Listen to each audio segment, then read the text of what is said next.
warahmatullahi wabarakatuh. Perkenalkan, nama saya Widya Nur Hovifah dari kelas A1.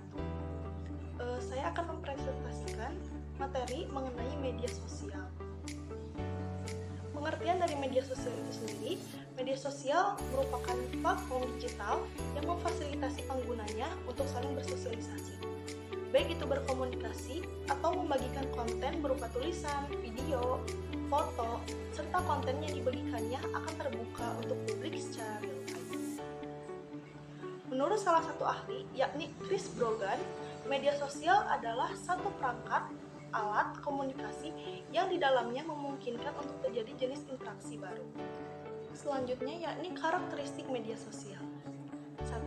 Partisipasi pengguna.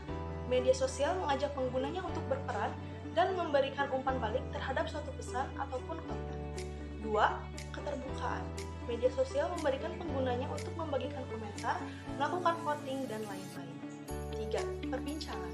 Media sosial memperbolehkan adanya interaksi terhadap suatu konten. 4. Keterhubungan. Media sosial dapat terhubung dengan pengguna lain melalui link ataupun tautan. 5. Berbasis penggunaan atau user base. Media sosial bersifat online yang dimana dibangun dan diarahkan oleh user atau pengguna media sosial dengan percakapan dan konten-konten yang mereka bagikan. 6. Konten yang dibagikan tidak terbatas. Pesan, gambar, video yang kita bagikan dalam media sosial bisa menjangkau banyak orang.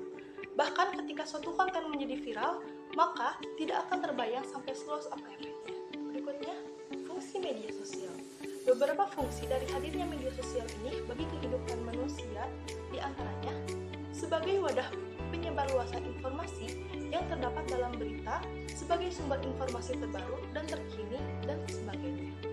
Dampak positif. 1. Memperluas koneksi atau jaringan di mana media sosial ini mempermudah penggunanya untuk mendapatkan teman dari tempat yang jauh. 2. Jarak dan waktu bukan lagi masalah. Media sosial membuat penggunanya tetap bisa berinteraksi dengan orang lain kapan saja meskipun jaraknya cukup jauh. 3. Lebih mudah dalam mengekspresikan diri. Contohnya ialah dapat mengungkapkan pendapat di depan umum secara bebas. 4. Penyebaran informasi dapat berlangsung secara cepat. Dengan media sosial, siapapun dapat menyebarkan dan memperoleh informasi baru kapan saja. 5. Biaya lebih murah. Dikarenakan para pengguna media sosial hanya mengeluarkan biaya untuk internet saja. Dampak negatif media sosial. 1. Menjauhkan dan mengabaikan orang-orang yang sudah dekat, begitupun sebaliknya. 2. Interaksi secara tatap muka cenderung menurun dikarenakan mudahnya berinteraksi melalui media sosial. 3. Membuat penggunanya menjadi kecanduan terhadap internet. Dikarenakan adanya kepraktisan dan kemudahan ketika menggunakan media sosial. 4. Rentan terhadap pengaruh buruk orang lain. Dikarenakan kita tidak bisa menyeleksi orang-orang yang berada di dalam lingkaran sosial kita. 5. Adanya masalah privasi. Karena apapun yang kita unggah bisa dengan mudah dilihat oleh orang lain dan masalah-masalah pribadi kita bisa bocor. Maka untuk kesimpulannya, media sosial adalah sebuah media online dengan para penggunanya bisa dengan mudah berpartisipasi, berbagi, dan menciptakan isi melalui meliputi blog, jejaring sosial, wiki, forum, dan dunia virtual. Blog, jejaring sosial, dan wiki merupakan bentuk media sosial yang paling umum digunakan oleh masyarakat di seluruh dunia. Adanya media sosial telah mempengaruhi kehidupan sosial dalam masyarakat.